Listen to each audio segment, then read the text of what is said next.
I mentioned Ezra Klein. He's the darling of the left. He's got a New York Times podcast. And as the Senate Democrats meet today to figure out what the hell happened this past year to them and what's going to happen on a go-forward basis, they brought him in as like their keynote savior guy who's going to show them the way forward. He and his data guru, who he interviewed not long ago about, the numbers and how they're showing massive gaps with young men in particular and young people flocking to the Republican Party. So you guys recently had Ezra Klein on the AllIn podcast, and he came for you after you had told a story on AllIn about how accessible Trump is and how if you need to talk to anybody in the administration, you pick up a phone and call them and they'll pick up and actually speak to you. By the way, my experience as well. Well, he didn't much like that, and here's how that went. This world in which we are doing the deal making by individual relationships, by who can get their calls answered, not by rules that feel clear and stable. That's how the Biden administration works. Ezra, you're trying to make it sound like corruption. The Trump administration, what I have seen as a businessman, is willing to hear the conditions on the ground. As a businessman, when I was building, Ezra, just to be clear, critical rare earth supplies for America under the Biden administration, battery can materials to compete with China under the Biden administration, AI chips to be the best inference solution under the Biden administration, I couldn't get a call back. That's just the facts. But he prefers the old regime, Chamath, because I guess it was less susceptible to the kind of corruption you were clearly calling to talk about. I think that there's a vein of Democrats that love this sort of like insider clubby approach of like Hollywood movie stars plus athletes plus the Oval. And, in that clip as well, like, he was talking about like George Clooney and there's nothing, I don't have anything against George Clooney, but my comment was more, what does George Clooney know about business, about anything? I don't particularly care what he thinks about business. Nor journalism for that matter. Just like you shouldn't care about, what I think about acting or directing. We all have our zones of excellence.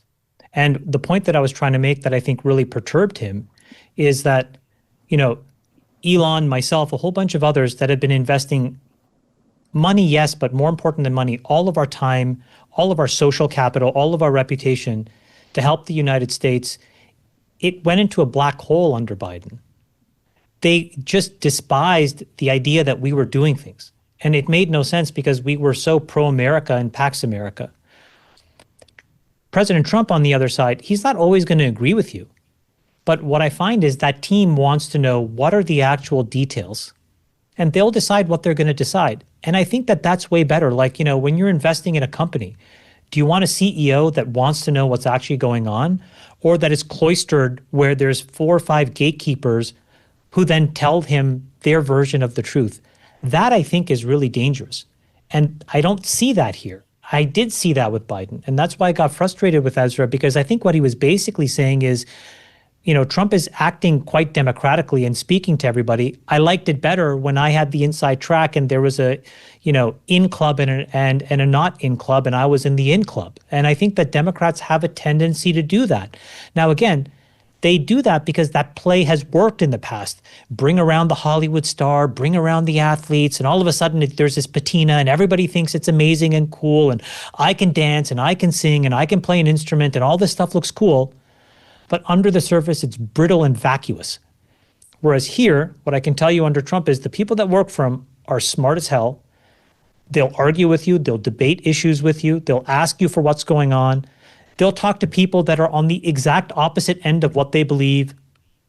That is what you want, because that healthy dialogue and debate, that's where you get to answers. And the reason why that's important, back to where I started, is we're at a critical point in American history.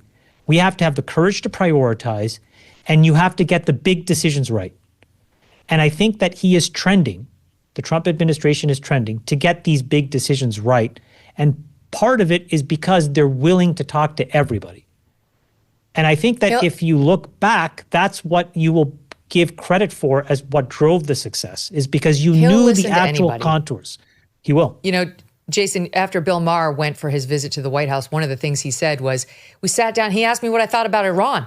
Like, what should I do about Iran? And, Bill Maher's like, I don't know, but Trump will do that. And you may know, you may have an opinion, you may have no opinion, but I think this is one of his strengths, that he will ask anybody. He'll hear anybody out. Yeah, I am shocked, Megyn, absolutely shocked that money buys access or celebrity buys access. I never thought this would be the case with politicians. I thought they were so pure. The appearance of impropriety with this administration is high, admittedly. But that doesn't mean it's causation. XRP, they had a big SEC suit. They donated millions to Trump. The suit went away. Jeff Yass donated tens of millions, and the TikTok ban got extended twice now. Apple showed up. They donated, and Apple got carved out.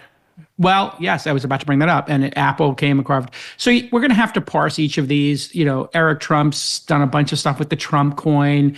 The SEC did a carve out for meme coins. So the appearance of impropriety isn't impropriety, but I do understand with both sides how they feel like people are buying access and getting results. That's the nature of the political. You're not going to make me bring up the Hunter Biden laptop. Absolutely. Hunter Biden getting paid millions of dollars to be on a board of a company. That doesn't exist in the real world. Nobody gets paid millions of dollars. Even if you're on the board of Apple, I think you probably get like $250K, and that might be the highest paid board in the world. Yeah. Like, it just doesn't exist. So grift exists, crime exists, paying for access exists. And that's the American system. If we want to change this, we should not let Nancy Pelosi trade stocks.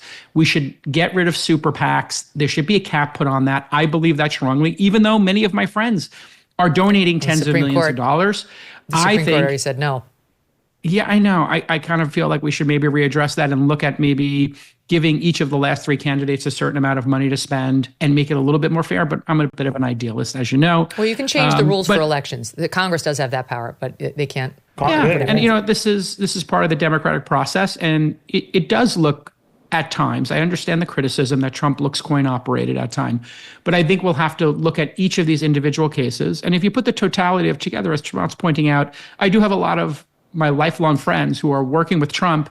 Many of them are Democrats, by the way. For Trump to win the second election, he surrounded himself with Democrats like Chamath, Joe Rogan, Elon Musk, Tulsi Besant, a gay Democrat. We go right down the line. Harold Lutnick, the lifelong, Bobby Kennedy, the ultimate Democrat. So I think you can give two pieces of really great credit. One, Democrats got Trump back in the White House. Number two, Democrats are incredibly smart and effective business leaders who are now working with them. And number three, Trump is smart enough to know that he should flip all these Democrats and get them working in the White House. And he is good at building bridges and making people feel incredibly special when he talks to them and giving them 100% of his attention. I give him a lot of credit for those things. And you know what?